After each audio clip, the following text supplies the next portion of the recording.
This is ContraZoom, where we go back and forth about film. I'm your host, Dakota Arsenault. ContraZoom has always been about celebrating film and filmmakers from all parts of the world and from everyone that's contributed to the film language. In the past, we have celebrated cinema from Japan, Asian Americans, the queer community, the black community, women filmmakers, and more. Today, we are continuing our journey by celebrating the works of Filipino cinema. Joining me to guide me on this journey is Paulo Bautista. Paulo is the host of the Oscars Death Race podcast, Box Office Watch, Yet Another Anime podcast, and much, much more. He was last heard on our Better Know a Contributor series back in June. Welcome back, Paulo. How are you?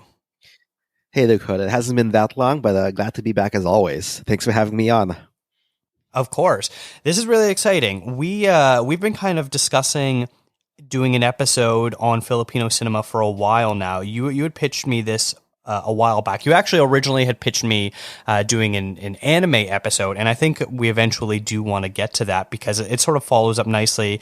I did the Celebrating Japanese Cinema, but it was a two-parter. One was live action and one was animation. And so that was strictly focusing on Japanese animation, and it was very, very high level. And you would kind of pitch this great idea about like what are sort of the basic founding blocks that you need to know for anime, not necessarily just from Japan. And I'd love to eventually get to that, but because of that, we ended up talking a bit more and doing this episode celebrating Filipino cinema kind of fit in more with what we both were wanting to do and talk about. So it's really exciting. So I'd love to know a little bit more about why you want to do an episode celebrating Filipino cinema and also sort of like your background and history with the culture.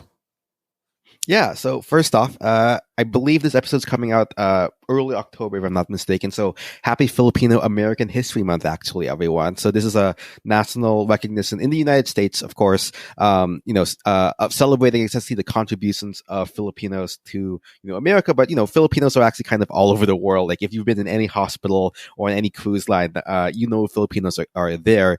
And the reason it's October is actually that's the month when Filipinos first came by the galleon trade from Spain to the U.S. So, Filipinos have been part of, American and North American history for such a long time.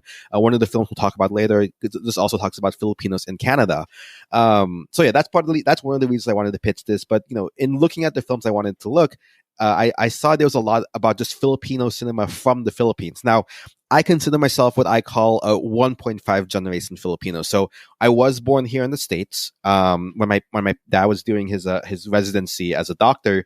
But I actually spent my earliest memories, once you start developing your memories, were actually spent in Manila after my dad finished his residency for a little bit before, when I was about 8 years old or so, came back to the States. And now I've been here ever since. So I have a little bit of both, living as a foreigner from the Philippines, but then also being born in America. And that's like a really interesting, I think, like third culture kid perspective. So, on one hand, I'm very much in love with American cinema, but there's always a part of me that always, wants to celebrate my heritage of being Filipino.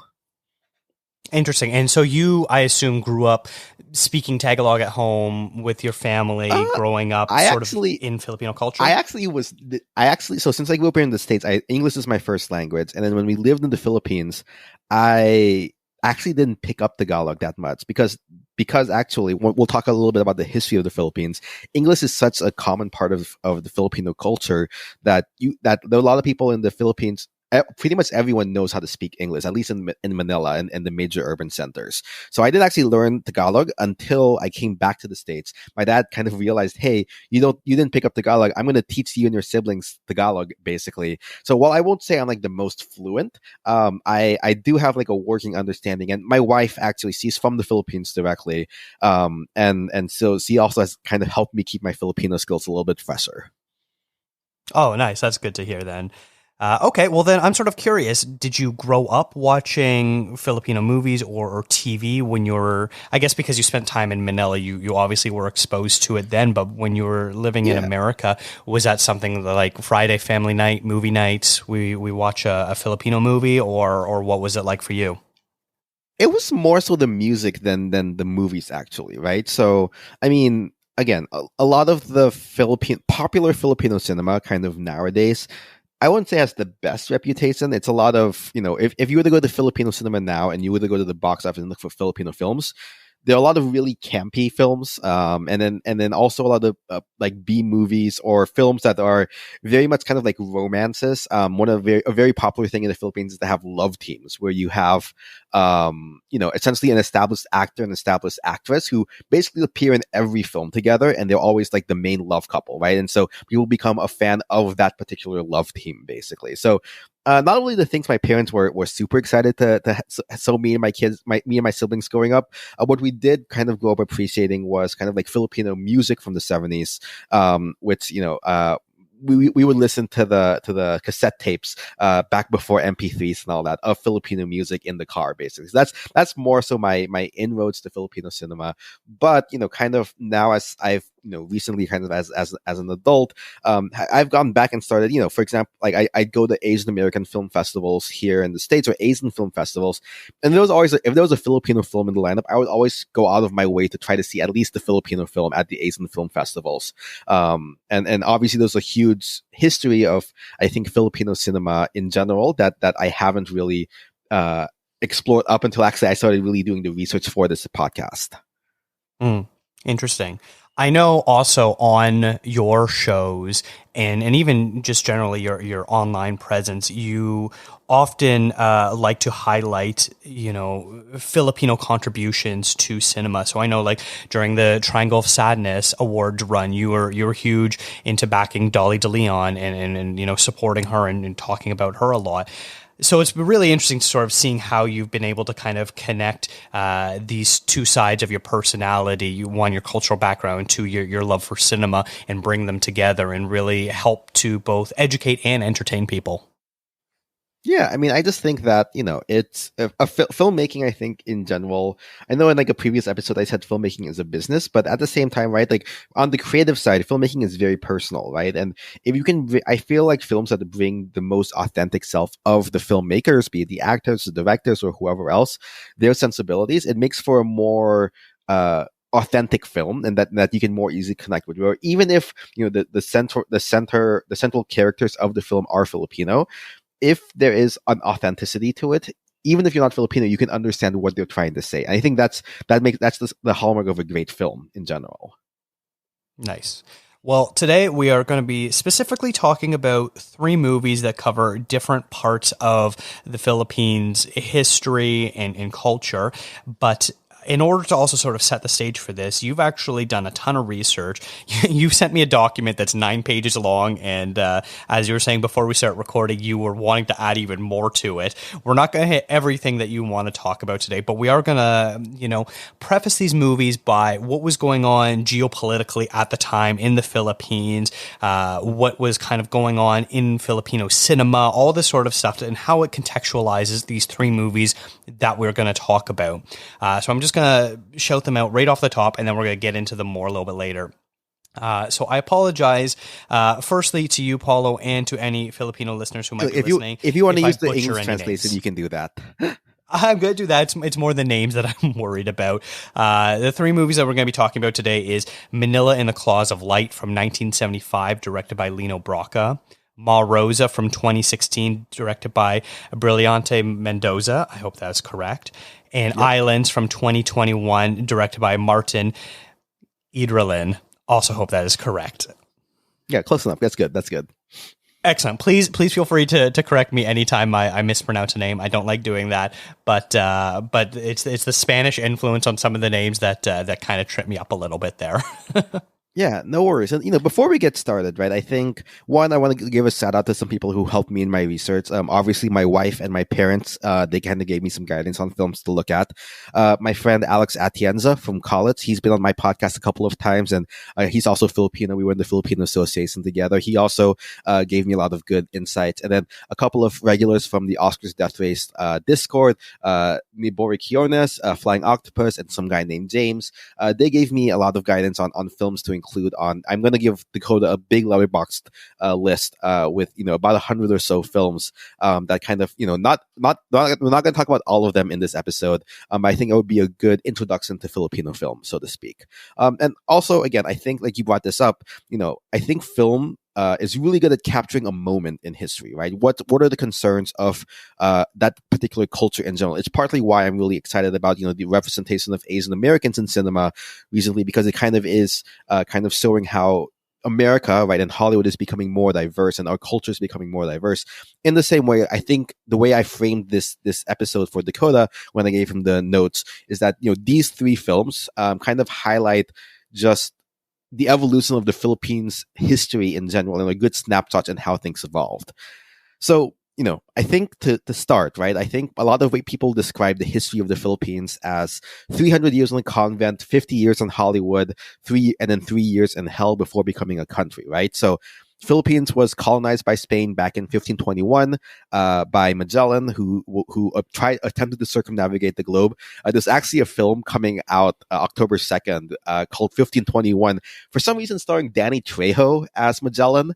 It doesn't look that good, but I just wanted to say that was really amusing about the timing for that. Anyway, so Philippines was under Spanish rule for about 300 years. Then there was this Philippine Revolution from Spain in 1896. After the Spanish-American War in 1898, the Philippines became a U.S. territory, and there was a brief Philippine-American War where the freedom fighters of the Philippines tried to gain their independence, ultimately failed, and we became a U.S. territory for a while for about 10 years or so, or for several years or so. And then at some point, we were supposed to get our independence, but then World War II happened, and we were under Japanese occupation for a number of years. And there were actually some historical films made during this time of Japanese propaganda for Filipinos. That's going to be a kind of recurring theme, a lot of propaganda films in Filipino history. Eventually, the Philippines was established as its own country in 1946. So, cinema came to the Philippines, as early as 1897 when the Spanish were involved. The first film actually produced in the Philippines was one called Dalagang Bukid, or Country Maiden, by Jose Nepo Muqueño, who's considered the father of Philippine cinema back in 1919. Unfortunately, most films prior to World War II have been lost. But I just bring up this section right here because this is, a lot of Filipino films, even today, really go into this historical history of the Philippines, right? And whether it be Jose Rizal by Marilu Diaz-Abaya in 1998, who chronicles our national hero Jose Rizal and his story, General Luna, which is the 2015 submission to the Oscars by Jewel Tarog, who talks about one of the generals during the Philippine American War, or even Mike De Leon, who we'll talk about in a little bit. He did a comedy film in 1980 that's actually a musical that kind of satirizes the lasting effects of imperialism in the Philippines, called Kakaba Kaba Kaba, or Does Your Heart Beat Faster? I know Filipino language can sound a little weird, but those are just a couple of examples. Again, a lot of more will be in the letterboxd. Anyway, post World War II, the Philippine economy starts to grow. We're known as like a tiger cub economy, kind of one of the growing countries in economies in Asia. 1950s, golden age of cinema, right? There was a studio system, 4 big studios. The first I want to also shout out the first Filipino film Asian film to show at the Venice Film Festival and Cannes was actually a Filipino film called about Genghis Khan by Manuel Conde that was later remade by Hollywood, starring John Wayne. Eventually, in 1960s, there's a bit of more independent films start coming out due to labor disputes. This leads into 1965 when Senate President Ferdinand Marcos becomes president, and he kind of was a bit of a populist. He was actually pretty smart. He used films as a form of propaganda in order to kind of raise his profile among the Filipino people and essentially secure the presidency.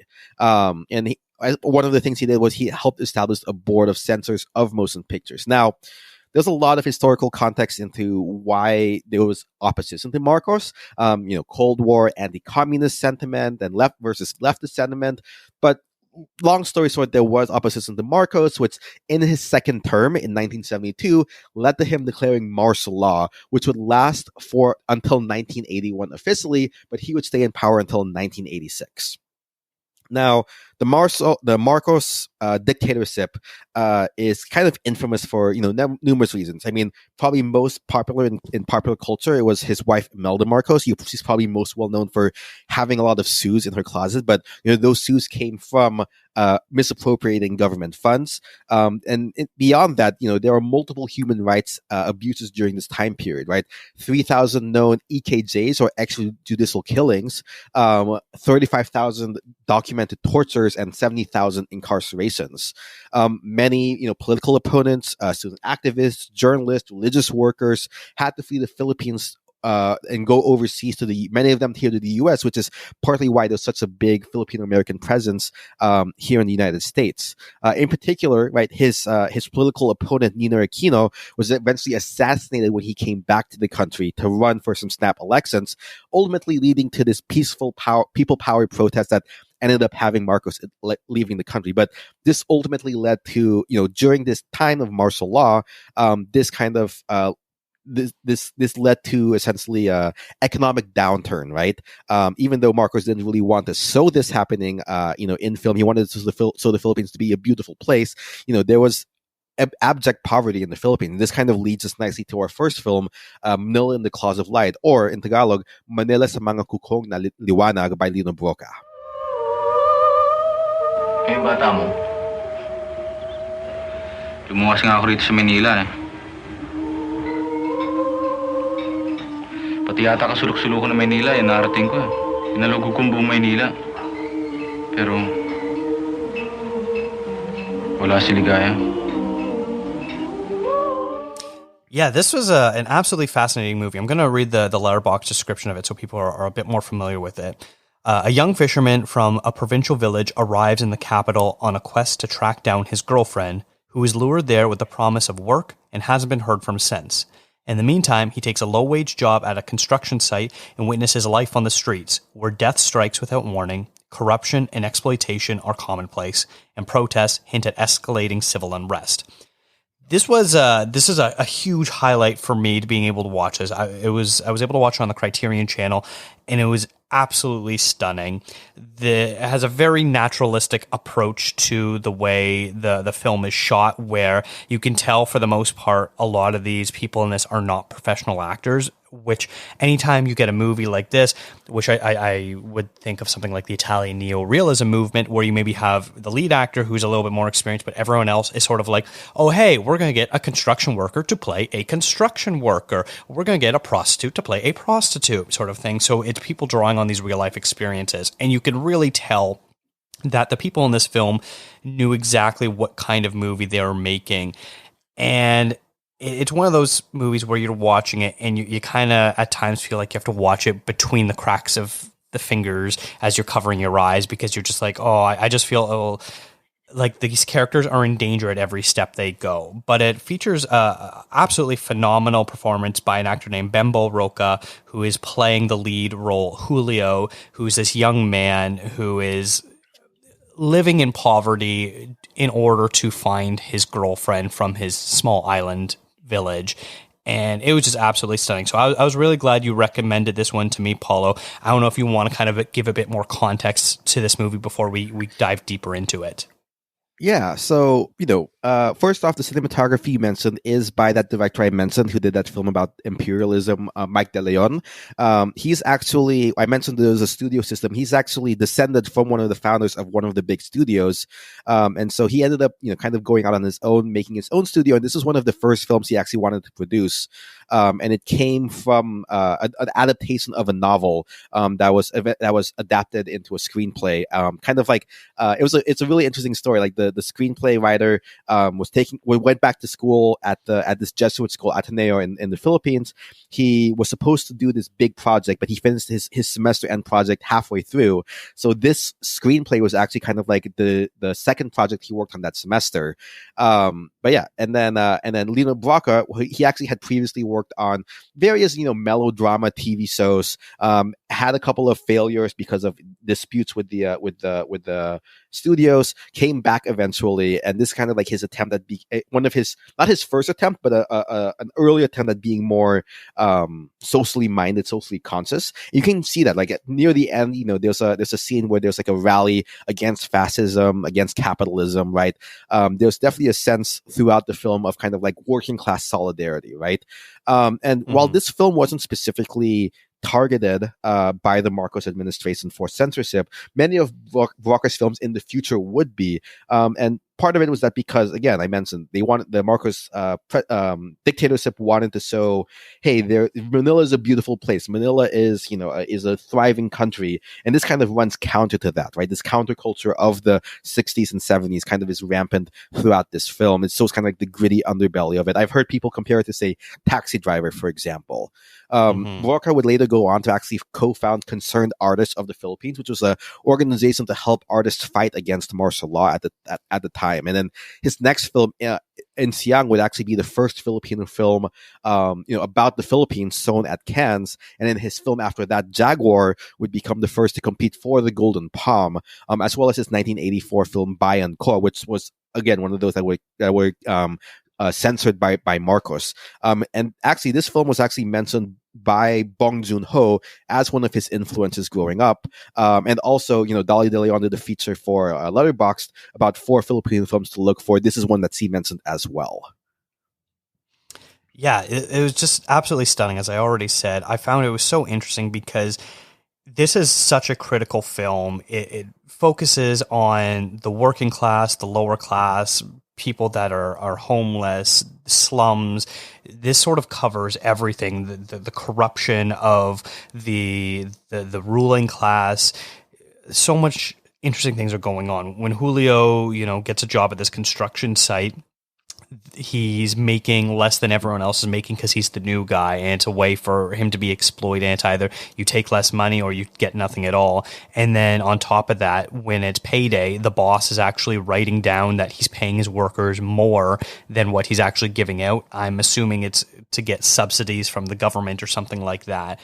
And so you already have this conflict of the workers versus the ownership class of what's going on. And then as sort of things go on, it just keeps exploring more and more unique ideas of the underbelly of what's going on in the Philippines. It's like, well, yeah, Manila looks like a beautiful city. And look at all these expensive hotels and fancy apartment buildings and restaurants and clubs that they have. But, who are the people who are actually building these places and running them and working in them?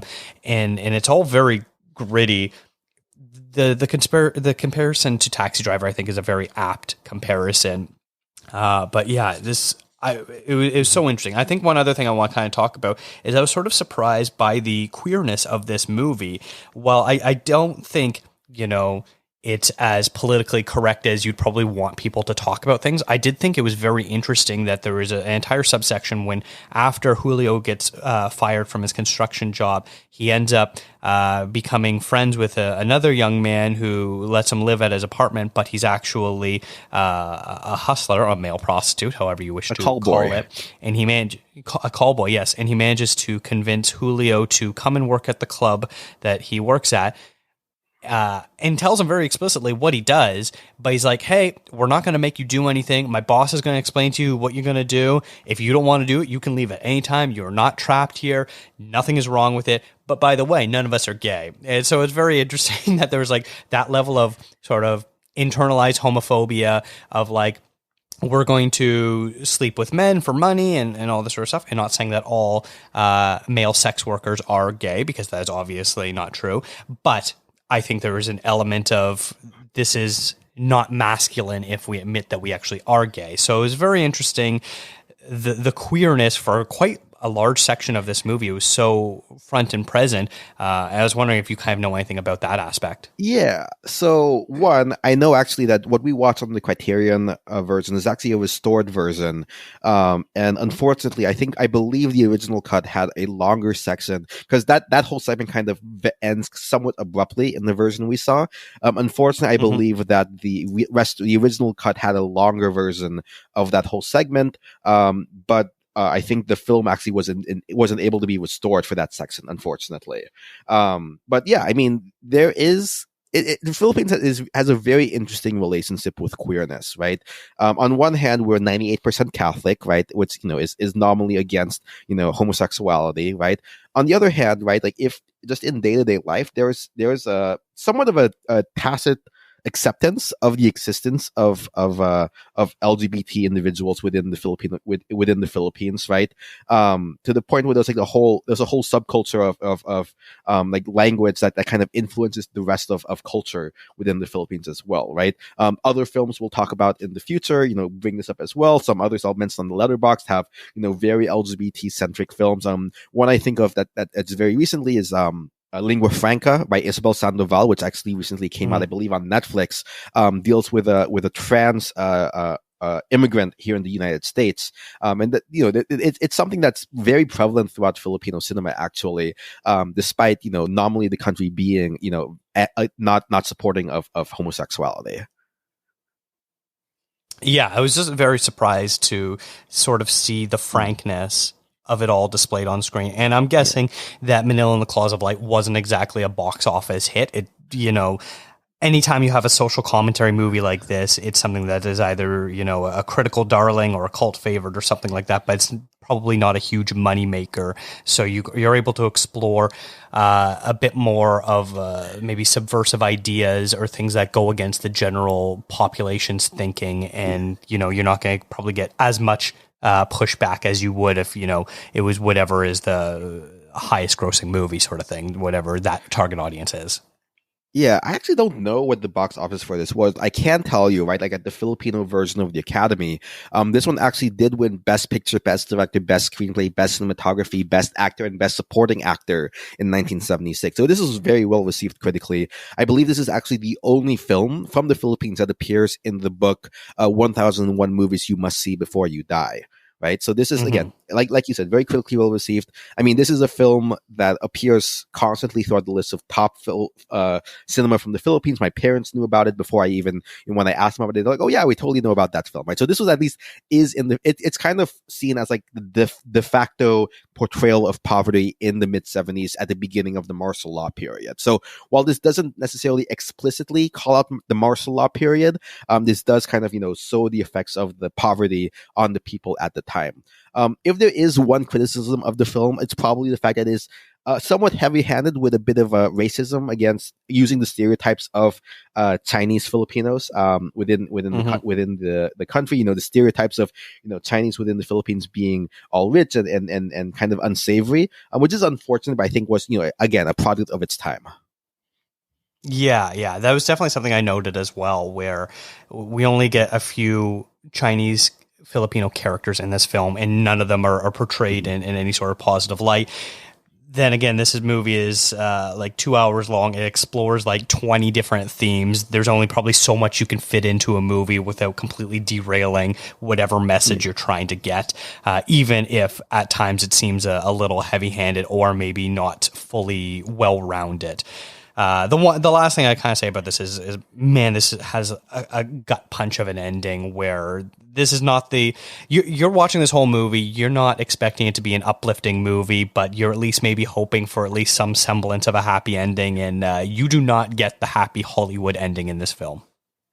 Yeah, I mean, that's just kind of emblematic of the martial law period at the time, unfortunately. I mean, this is a good segue. Again, Lino Brocka, Mike De Leon, this is not the last film they did about the... actually, before we move on, one thing I want to mention, you mentioned Bembol Rocco, who's the actor. This is actually his first lead acting role. Actually, they actually had recast him from another more well-known actor because they wanted someone who was a little bit more scrawny, a little bit more unknown at the time.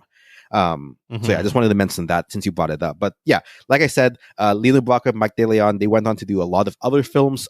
Insiang, like I mentioned, Mike De Leon had one called Alpha Kappa Omega Bats 81, which is kind of like an allegory using hazing at a fraternity as an allegory for martial law.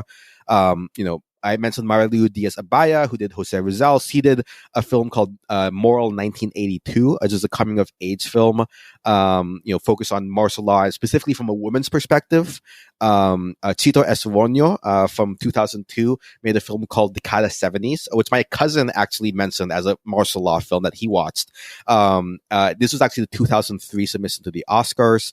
And then Jun Lana, who's another well-loved director within the Philippines, made a film called Mga Kwentong Barbero, or Barber's Tales, in 2013, set in a small town where a woman takes over her husband's barber shop during martial law. Again, there are probably dozens, if not hundreds, of films about the martial law period, which many of them I will include on the letterbox that I'll send Dakota to include. One last director I really want to mention is Lav Diaz, who is probably one of the most well-known, or at least well-recognized directors, at least within the film festival circuit.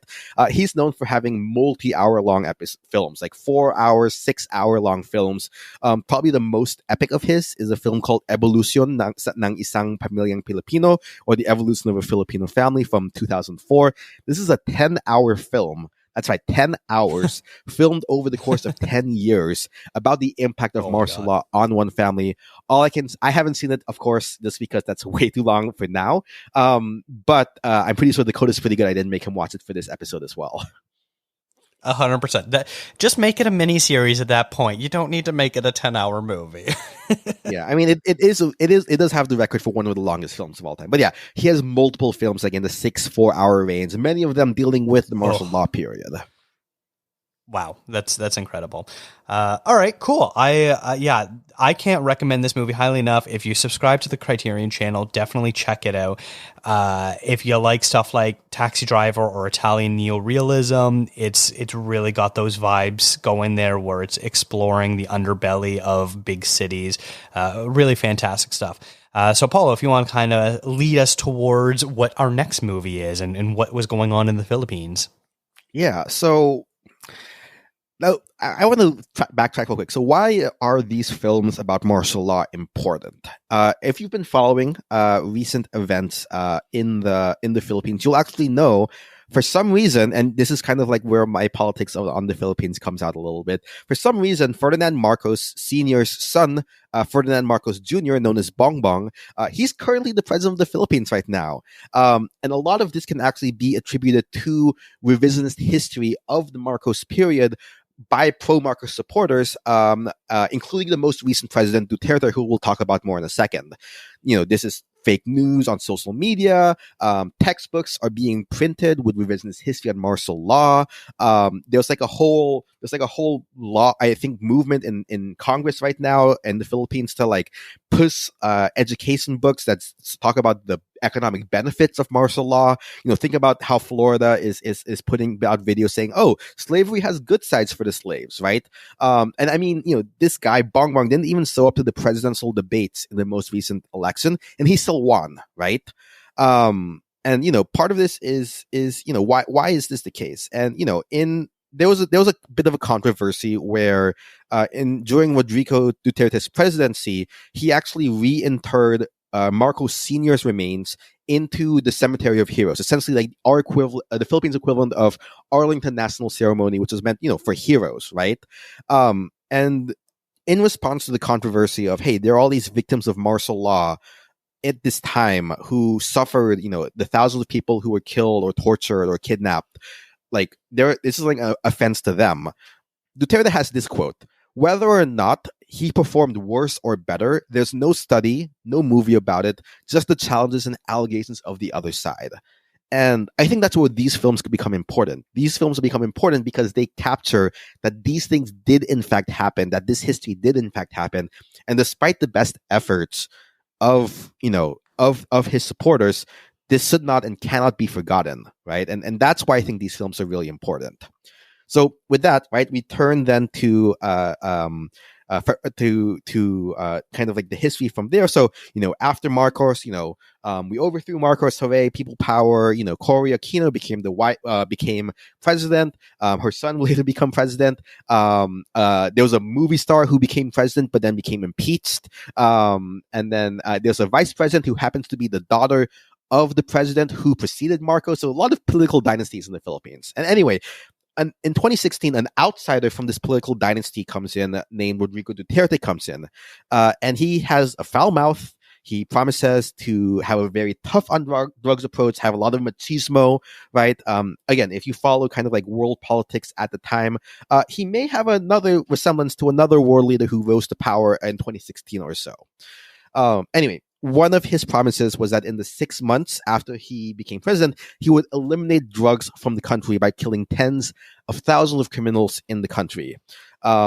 And he has allegedly been linked during his time as mayor of Davao, which is a city in the south of the Philippines. He is allegedly being tied to a vigilante death squad responsible for over 1,400 killings as mayor. So he actually would probably back this up. It took only about 3 hours from him being inaugurated to the first death on the streets of an alleged drug pusher. And then officially, over 6,000 drug personalities were killed during his presidency, including 54 children in his first year alone, though some critics say the numbers are as high as 27,000 people killed, or 20,000 people killed, with the UN Human Rights Office has a number at about 8,000 or so. There's a lot of reasons for this, right? The police were compiling a watch list. Like if you were, a watch list of a potential drug user, there was a lot of opportunity for abuse of this for people who were political opponents to end up on these lists. The police had a suit to kill policy versus just trying to arrest them. There were many accounts of police planting evidence on individuals.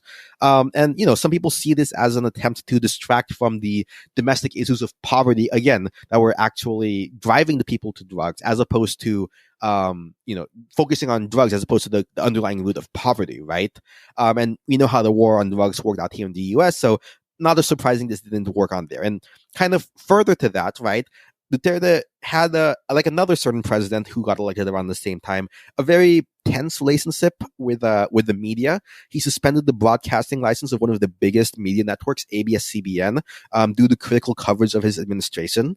Rappler, which is an online news site from the Philippines, led by Maria Ressa, who is the 2021 Nobel Peace Prize winner, has had a myriad of illegal harassment and trolls online, kind of in retaliation for the coverage of the drug wars and fake news campaigns.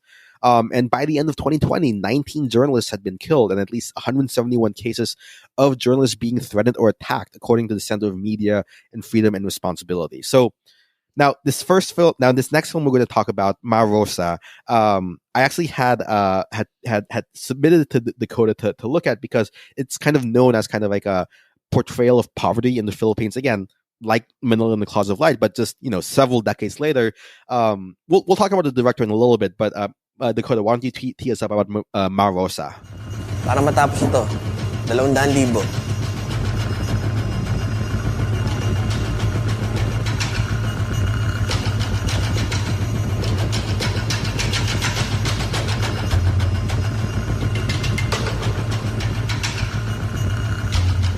Libre lang yan. 50,000. Kulang pa ng pang 50,000. Sure, yeah. Ma Rosa was directed by Brillante Mendoza. And the story is Ma Rosa has 4 children. She owns a small convenience store in a poor section of Manila where everybody knows her.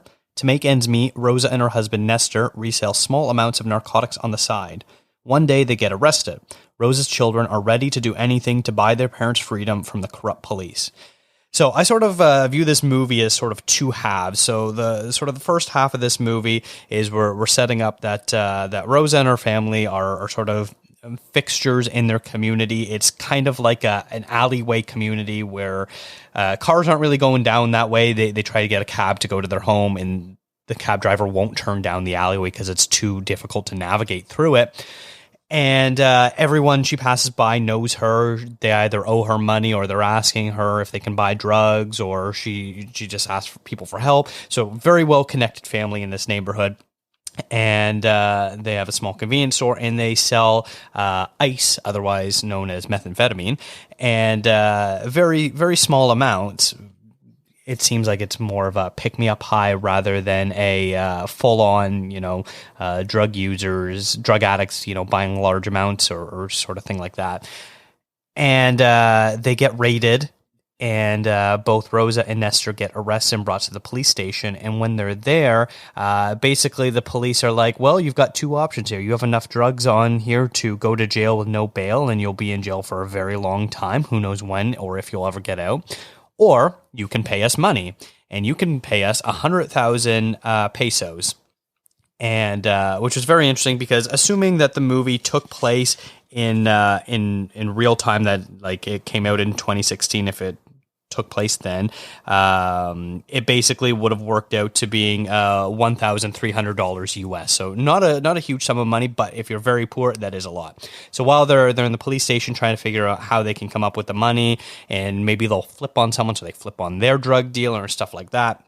And then the second half of the movie is their kids are trying to raise money themselves to pay for the release, the bribe to these police officers.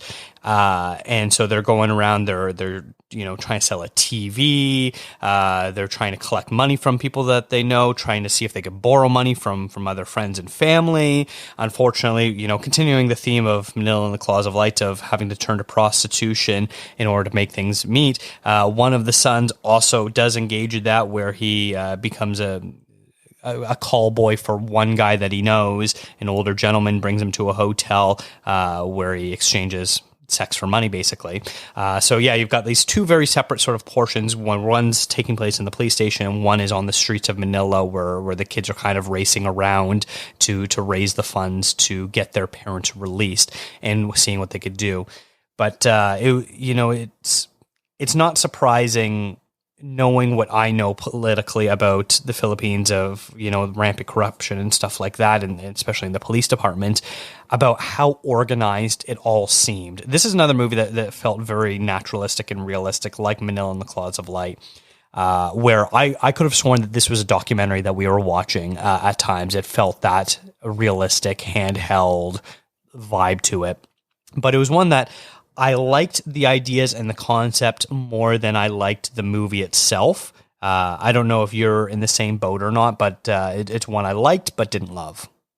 Yeah, I think there are elements to it that were, again, it was so I guess a little bit more about the film. This film actually screened at the Cannes Film Festival in 2016. And actually it won Best Actress for the mother, Marosa, who's played by Jacqueline Jose. And it was also selected as the Philippine entry for the Oscars that year, though was not did not make the shortlist or was nominated.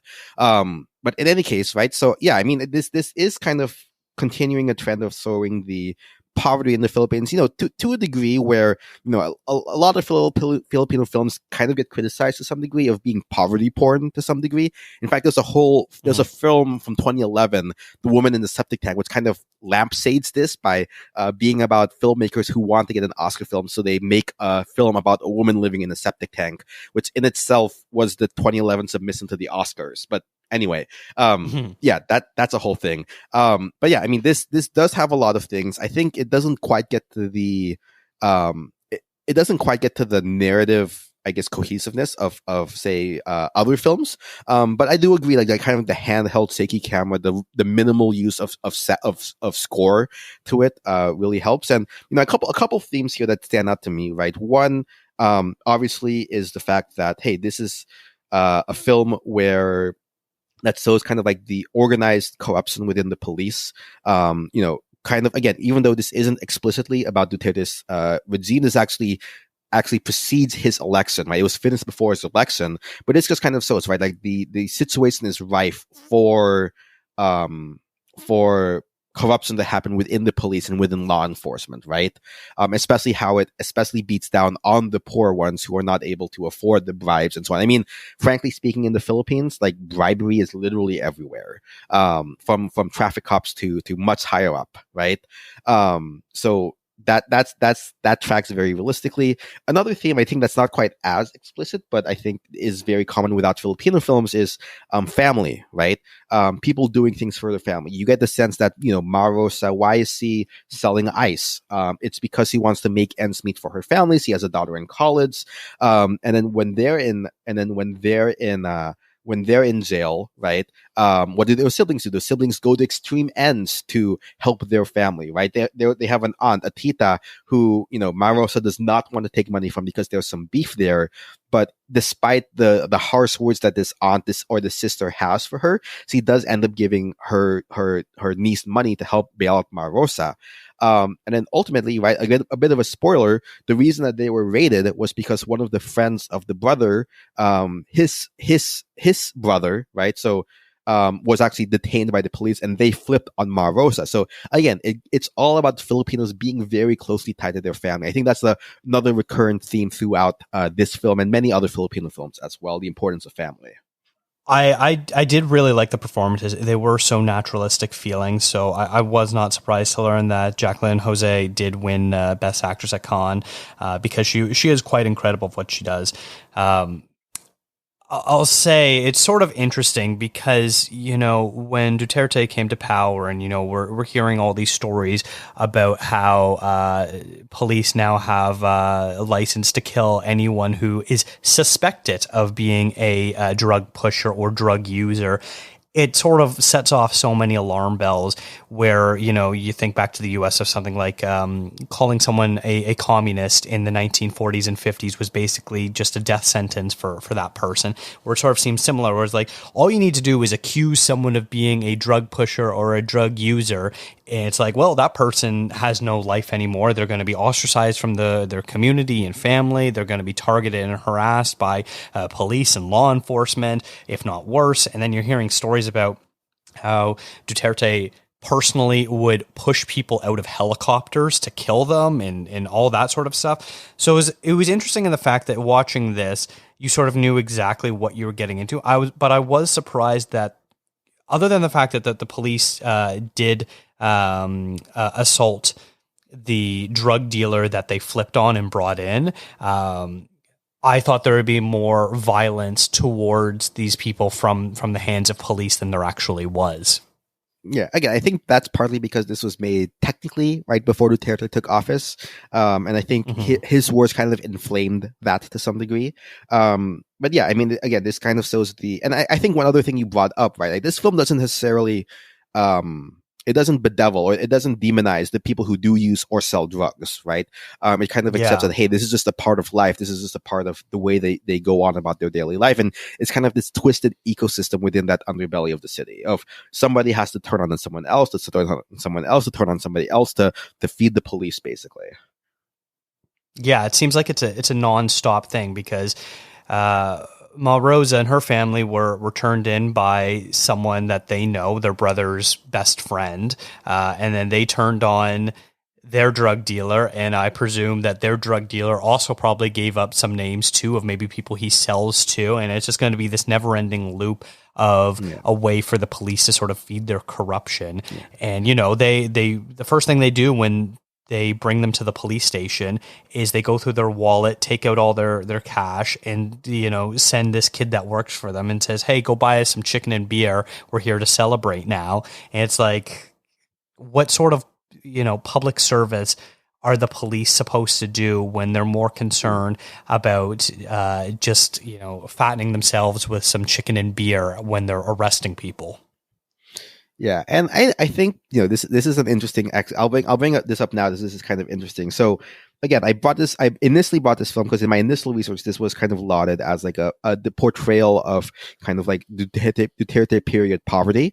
It turns out actually that Brillante Mendoza is actually in the pro Duterte camp of all things, right? So I find that interesting, right? Because obviously he actually went on to like direct like the State of the Union or State of the Nation addresses, videos for Duterte, and his take has been like, look, this film shows that drugs are a problem within the Philippines. We need to eradicate them. My take is actually very interesting. It's very interesting how you can take that from the conclusion of this. My conclusion is that, hey, the corruption present here allows for the EKGs and the brutal killings within the Duterte administration to be present. It's kind of like the system, the petri dish that allowed for that kind of whole phenomenon to prosper, right? And Bolaño Mendoza has had many films. He had he won actually Best Director at the Cannes Film Festival in 2009 for one of his other films, Kinatay. And he's had other films as well. So he's definitely a talented director, even though he on this particular issue he does end up on the Duterte side. So maybe that might be also why the extrajudicial killings aren't as prevalent here as perhaps in other films that could portray this period. Mm-hmm. Yeah, I found it very fascinating the portrayal of drugs in this movie because obviously Rosa and her family, they're just trying to get by, and they're not this nefarious drug lords that are preying on the community, and it seems like she actually cares somewhat about the people that do buy from her as well. And we see that her husband Nestor, when she gets home, he's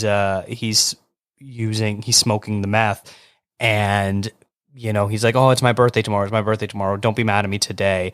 And like it's not shown of him being this like degenerate loser who's lost all the family money and all this sort of stuff. It just sort of played very matter of factly. So it's just very interesting that like you almost can't really tell the politics of this movie. I sort of think of it similar to Clint Eastwood movies where, as a person, his politics are really awful, but his movies sometimes explore some pretty nuanced and interesting subject matter.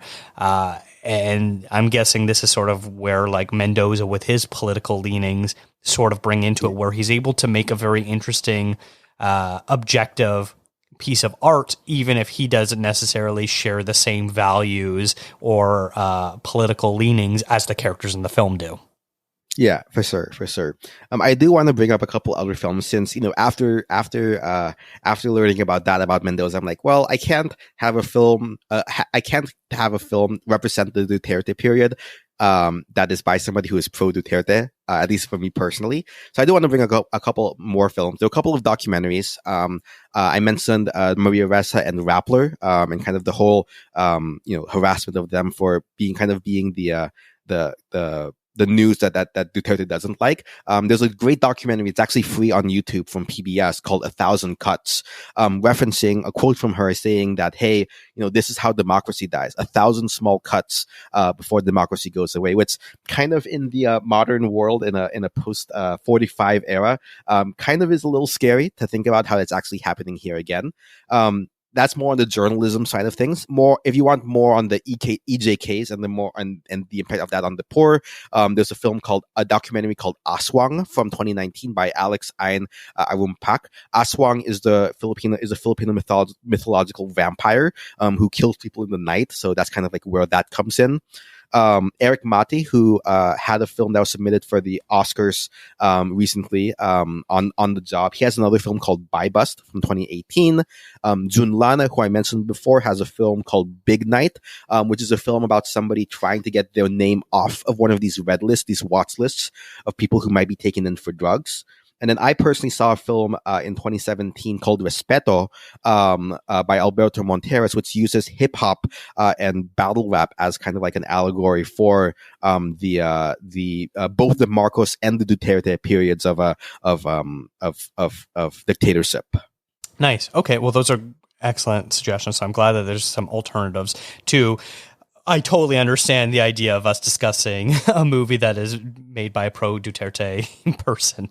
All right. Well, do you want to sort of link us to where our last film goes? Yeah. So a couple things, right? So there was a whole section that I wanted to talk about that we didn't have time to watch one of these films for, but I do want to mention it. There were a lot of Filipino films about OFWs or overseas Filipino workers. So going back to Marcos real quick, even before that, right, with the U.S., the Philippines always had a history of exporting labor, right? Be it working in plantations in Hawaii or working on railroads in Canada or the canning industry in Alaska. Filipinos served in the U.S. military during World War II. Notably, the U.S. brought over their American education system to the Philippines. So again, I mentioned before, in the Philippines, a lot of people learn English. That's because of the American education system relative to other Southeast Asian countries. So during the Marcos regime, right, the Philippines was in a poor economic situation. In order to distract from domestic unemployment issues and to help, consolidate foreign exchange remittances, right, money people send back to help their families, he formalized the labor code to systematize Filipinos working abroad, and that's continued to this day, right? It's different than immigration, where say somebody moves to Toronto or to Vancouver and they become a Canadian citizen. That's immigration. OFWs are people who retain their Filipino citizenship, and they have a working visa overseas, as opposed to going to become naturalized. So there are an estimated 2.3 million OFWs, predominantly in the Middle East, as construction workers, but also many in East Asia, such as Hong Kong, Singapore, and Taiwan, as domestic helpers. But this also includes teachers, nurses, and seamen. In fact, up to a quarter of all merchant marines are Filipino. Back in 2022, it was estimated at about 36 billion, I believe 36 billion pesos in foreign exchange remittances were sent back from overseas Filipinos to their families. Obviously, there's a lot of impacts of this, right? Families have to, their parents have to live abroad while the kids maybe stay at home with the grandparents, and the parents are separated for years at a time, not being able to go back and see their family. My wife, for a while before she immigrated here to the U.S., was a OFW in Singapore and Hong Kong, working as an architect. But yeah, there's a lot of films in this genre, right? There's a really good documentary from 2016, Sunday Beauty Queen, by Baby Ruth Villarna, about domestic helpers in Hong Kong, I believe, who spend their one day of the week, Sunday, that they have off from work, participating in beauty pageants. Hannah Espia in 2013 had a film that was the Oscar submission that year, called Transit, about Filipino OFW in Israel, who their kids are being forced to send back home. There are some directors like Olivia M. Lamasan, who has multiple films about working overseas. Sana Maulit Muli is actually a film starring Lea Salonga, the voice of Jasmine and Mulan, in 1995. She has a number of Lamasan has a number of films of OFWs. And not only Filipino films, but they're actually international films focused on OFWs, right? Recently, Plan 75 from Japan, which showed at the Cannes Film Festival last year, is from Japan and features a Filipino OFW in their world. Ilo Ilo is a film from a Singaporean director based on his real life experience with his OFW domestic helper from Iloilo in the Philippines. Still Human is a great film that I recommended on my most recent episode with you, from Hong Kong, about a Filipino OFW worker in Hong Kong. So those are part of the Filipino film canon, I want to say, of OFW films. So those are some I would recommend checking out as well. Moving then to immigration, right? Again, I'm Filipino American. I know where you live in Vancouver, there are a lot of Filipino Canadians as well, correct? Yes, that is also correct. Yeah, so, in the U.S., there are 4.2 million Filipinos in the U.S., which is actually, most people don't know this, the second largest Asian American population in the United States. And then in Canada, about 957,000 Filipinos live in Canada, which is about 2.5% of the population, and the fourth largest subgroup of overseas Filipinos worldwide, the third largest behind India and China. I got to shout out Jollibee. If you ever had Jollibee, you know it's life-changing. That's just one of our many exports to the rest of the world. And, you mentioned earlier, Dolly De Leon had a lot of notoriety last year for being the first Filipino actress to be nominated in supporting actress at the Golden Globes in Triangle of Sadness. But she's not the only Filipino in Hollywood, right? Robert Lopez is the 12th EGOT winner and the youngest and fastest. He's the only multi-EGOT winner for his work on Frozen. Ronnie Del Carmen, the screenwriter for Inside Out and Up, Finding Nemo, The Road to El Dorado. He's a Filipino. In fact, in Finding Nemo, when they say they go to P. Sermon 42 Wallaby Way, Sydney, that was a shout out to Filipino artists in Pixar who would pronounce it P. Sermon, like fisherman. Darren Criss from Glee, Assassination of Gianni Versace, got an Emmy for that role. In the upcoming film Maestro, this coming Oscar season, Matthew Libatique is the cinematographer for Darren Aronofsky, Requiem of a Dream, and Black Swan, A Star is Born, The Whale, Iron Man, and again, Maestro coming up. And then the editor for Maestro is Michelle Tesoro, who also edited The Queen's Gambit. Her, won the Oscar for the song for Judas Fight for You. And of course, I mentioned Lea Salonga, and many, many others, right? Dante Bosco, Dave Bautista, Dan Inosanto, who trained Bruce Lee, Haley Steinfeld, right, in Bumblebee, Saweetie, Olivia Rodrigo, Enrique Iglesias, Bruno Mars, so many Filipinos in Hollywood and the entertainment industry, right? And we're just everywhere, right? So, I think that brings us nicely to our last film, which, originally I was actually going to do a Filipino American film. I was thinking of, a Dante Bosco film like The Debut from 2000 or The Fabulous Filipino Brothers that he made in 2021 with his brothers. But I actually saw this film on a list of Filipino diaspora films, and I saw it from Canada. So given that, Dakota, you are from Canada, I wanted to pay homage to you. And we're going to talk about Islands from 2021. Lord, parang awa niyo na po. Ayoko pong mag-isa.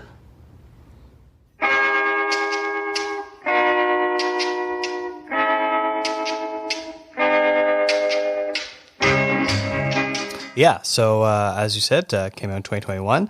It's about Joshua, a shy Filipino immigrant on the cusp of 50, has lived in the comfort of his parents' home his entire life. With his parents now in old age, he pleads with God for a companion, terrified of being alone after they pass.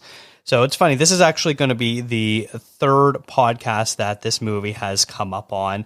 Originally, when it played at South by Southwest, Rachel reviewed it for the website, and then we talked about it in our South by Southwest episode, and then later, the next following year, it was nominated at the Canadian Screen Awards, where it got 3 nominations, including Best Actor, Best Supporting Actor, and Best First Feature Film. So this is interesting because the description of it doesn't really tell a lot of what's really going on. So you got Joshua, who is the main character. He's turning 50 years old. He works at I believe at a university. I'm not totally sure if he's a custodian or if he does something else, but he lives with his parents and takes care of them. Very early on, his mother passes away, and so he's left taking care of his father, whose deteriorating health is very difficult for him to do. He doesn't really know how to cook or doesn't know how to encourage his dad to continue to be active. When his mom was alive, they loved going salsa dancing and things like that. And instead, now his dad just wants to sit on the couch all day watching TV, and Joshua doesn't really know what to do. And so at the funeral for his mother, a woman around the same age as Joshua comes over, who was a close family friend named Marisol. And she is working over in the Middle East as a housekeeper, I believe. And she's managed to get some time off, and Joshua is like, hey, if you're wanting to stay in Canada for a little bit longer, how about you come and stay with us? And if you want to help me take care of my dad, we'd be super grateful to you. I can pay you and all this sort of stuff. And she's like, no, I can do it for free. I'll do it for free. And so Joshua, who is this very introverted, shy person, slowly starts getting brought out of his shell by Marisol. She teaches him how to cook, how to be a little bit more independent, and starts asking him questions about what he wants in his life, something that I feel like he's never really was asked these questions before. And through all this, he ends up sort of falling in love with her. There's a bit of a caveat, but I'm not going to spoil it right now. It doesn't end up working out for them. But it's all about how Joshua presents himself to the world and how he sort of is coming out of his shell. I really like this movie. It features a fantastic lead performance by Rogelio Balagtas. Once again, I hope I pronounced that correctly, where it just feels so grounded and naturalistic. He doesn't do a ton of acting. It's all very quiet and subtle, but it's all very powerful. Yeah, I mean, for me, what I really like about this film and, some of the other films I mentioned is that just this feels very authentically Filipino, right? Like if you go to a Filipino person's house, or especially of his parents' generation, a lot of religious iconography on the wall, right? Like the dish that they were making, adobo, like I know how to cook that dish, right? That's something I really enjoy cooking. I mean, the whole idea that there's a plot point about line dancing, like, I don't know, like, you know the September song Earth, Wind, and Earth, Wind, and Fire from September? Like, do you remember the 21st night of September? Like, that's a whole thing in Filipino culture of just line dancing at weddings and so on. Like, that's highly amusing. That was a plot point for me, right? And there was all other stuff, right? The fact that his brother has like a mixed family, right? That's pretty common nowadays, and but they would still go back to his grandparents or his parents or the kids' grandparents, and they would make the kids dance for money. Like, that's a thing that happens at holiday gatherings with family and so on, right? That surface level stuff made it feel very authentic to me, but again, I think this also ties in. I didn't realize it when I asked Dakota to watch this, but this also ties in very nicely to the OFW section of the films I wanted to discuss, right? Because it mentions, right, like in the film that Joshua, he was a dentist in the Philippines, and now he's working as a janitor, which, again, nothing wrong with being a janitor, but it's kind of striking how people come from overseas. They are professionals in their world, and this isn't specific to Filipinos necessarily, but they immigrate to another country and they had to start over from the bottom, but they do it because they think there's a better life for them there. But it makes you really think, kind of going to the theme of the film, really questioning, what do you want from life? What is your life going to be? Right. And also, right, for Marisol, right, the woman who comes over from the Middle East, it doesn't show it on screen, but in the ways he talks about it, how abusive some of the overseas, how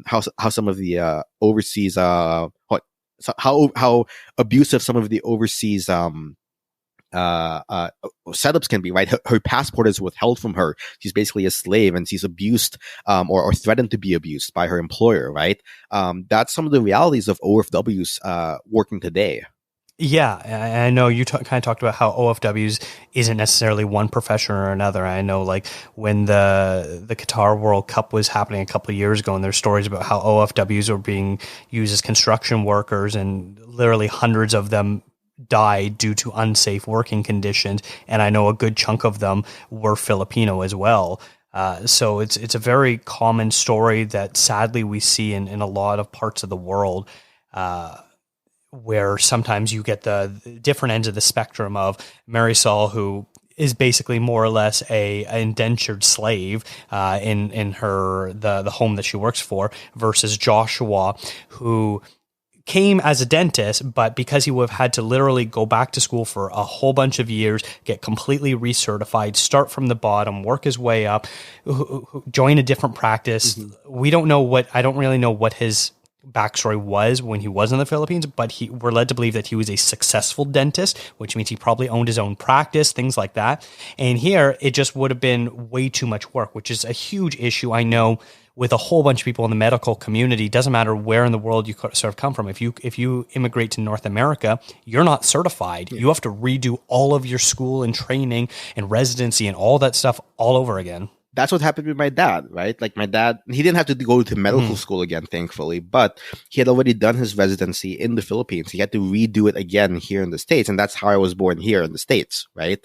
So that I mean, there was a silver lining to that in my situation, but yeah, I mean, that's definitely a tricky situation. One other thing, right? Again, that whole idea of family, right? Like, here, he basically gives up his life to some degree to support his family, right? And that's a very common thing. I was reading about the behind the scenes. Like, the concept of this was, usually it's like a maiden aunt, right? Or a tita who, they go unmarried. They don't really have a life. They live to essentially help their parents. Because there's like this, it's a concept in Filipino called utang sa loob, or kind of like an owing of a debt. Like, I have a debt to my parents to take care of them in their own old age, right? Like, the question is, why doesn't he move out and live his own life? Well, he probably has some utang sa loob to his parents for the help of taking care of him, right? And he ends up being the one between him and his brother who takes on that debt. Yeah, it was definitely interesting looking at the dynamic between Joshua and his brother, where it looks like Joshua is quite a few years older than his brother. I'm not too sure. I'm guessing his brother's probably in his like mid to late 30s, whereas Joshua is almost 50. So there's a bit of an age gap there. And it sort of seems that like Joshua was sort of, sucked into living the family life that he has to be there to support his parents.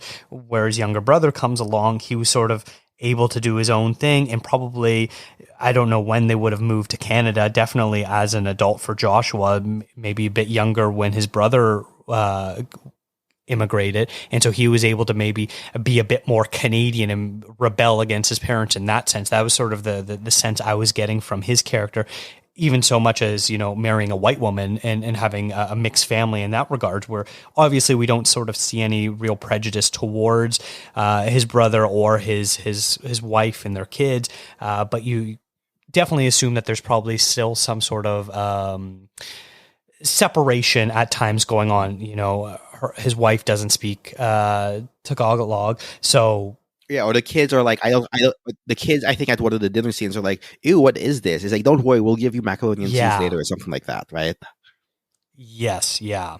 So there definitely sort of seems to be a bit of a difference in lifestyles as far as the brother sort of adapting more to the North American lifestyle, and Joshua sort of sticking to the very traditional Filipino roots. Yeah, for sure. And I mean, you know, that's that whole idea of being like a third. I mentioned at the beginning, a third culture kid, right? Like, in some cases, and this was me growing up, right? In some cases, I felt too Filipino to be American, and in some cases, I'm too American to be Filipino, right? So it's like this weird, awkward ground, which, you know, obviously Josh was a little bit older. He probably identifies a little bit more with the Filipino side of things and not quite as much with the Canadian. But a lot of other films, right, that I have on the list are about these mixed things. Like, one I want to shout out is Yellow Rose, which is actually a film about an undocumented Filipina played by Eva Noblezada from the Broadway Hadestown, and also starring Lea Salonga, from 2019. It's about an undocumented Filipina in Texas, right? And how she wants to become a singer, but her undocumented status is getting in the way of that. Which, by the way, those Asian Americans in general are one of the fastest growing undocumented immigrant groups here in the United States, right? So, and the Filipinos being a big part of that is a big part of that, right? So yeah, I mean, there's a whole lot of I don't think that that at least in the United States, the Filipino American film canon is quite as developed as, say, you know, the Filipino canon we've been talking about up until this point. But there definitely is a growing, especially in recent years, a growing idea to pursue these, or to document this idea of being a third culture kid within both Asian American and specifically Filipino American films. Well, I'm really glad that we ended up doing these three films, because I thought that they all had a very interesting aspect to relate in different social commentaries going on, where there was not really any sort of overlap between what they were discussing. So I felt between these three movies, I got a pretty good picture of the types of issues that concern the Filipino diaspora, both in the Philippines and abroad, and sort of the evolution of filmmaking is very interesting as well. You know, I think the idea of wanting to show realism is very prevalent in these three films. I know you were kind of talking about the types of popular films today, especially, don't really share any sort of commonality with the movies that we were talking about. But I like how these three movies, even Islands, despite it being a much more polished movie compared to the other two, had a lot of realism feels to it. You know, there wasn't a lot of overacting. You know, the plot was barely at a sort of a simmer. It was about this guy who just wants to get in a relationship and not just have his life defined by what his parents are doing. So yeah, overall, I was very impressed with all three of these movies. I really loved it.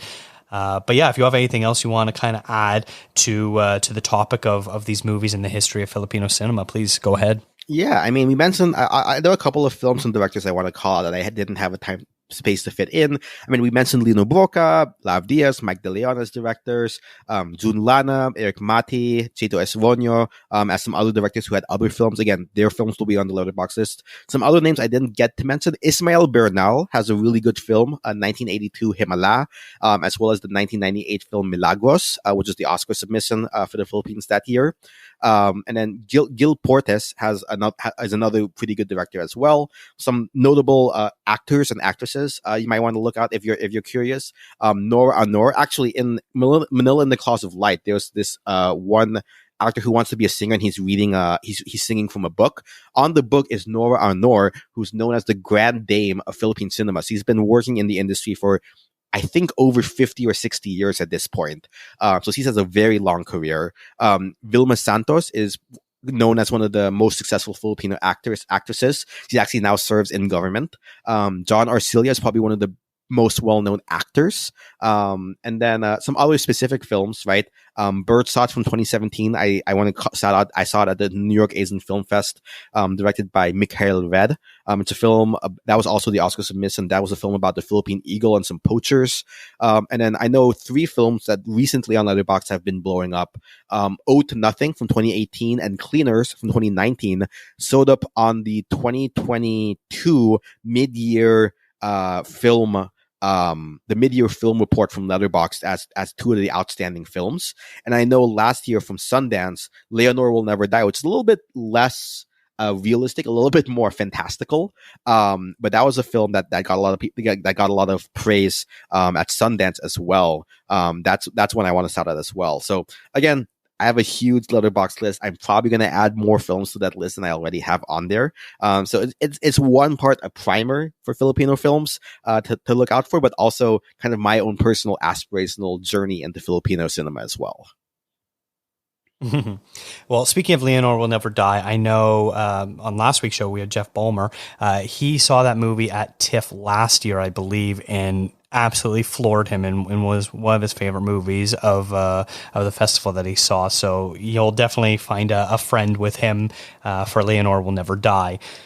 I think the sort of wrapping it up, do you have any idea of what the sort of future of Filipino cinema looks like? Or, you know, are we going to get like this explosion in great international cinema like we've seen with, you know, Japan or Korea or other places in Asia, which have really shot to the forefront of mainstream cinema? I think, unfortunately, right, with the situation with Bongbong Marcos being the president right now and kind of like a corruption of the idea of truth in the Philippines, I think, unfortunately, fortunately or unfortunately, depending on the perspective, there's going to be a rise, I think, in films in the next decade or so, because Filipino presidencies serve for 6 years, right?